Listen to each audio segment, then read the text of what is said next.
మేడారం జాతర సమీపిస్తుండటంతో భక్తులు లక్షలాదిగా తరలివచ్చి అమ్మవార్లకు మొక్కులను సమర్పించుకుంటున్నారు. దీంతో ఆలయ పరిసరాలు భక్తులతో కిటకిటలాడుతున్నాయి.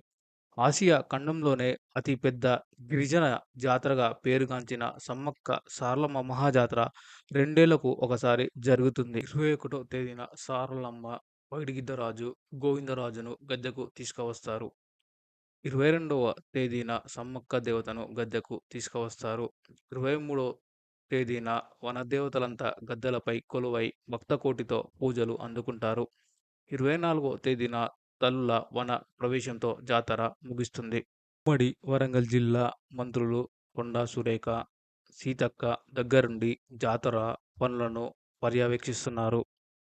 భక్తులకు ఎలాంటి అసౌకర్యం కలగకుండా తగు జాగ్రత్తలు తీసుకుంటున్నారు.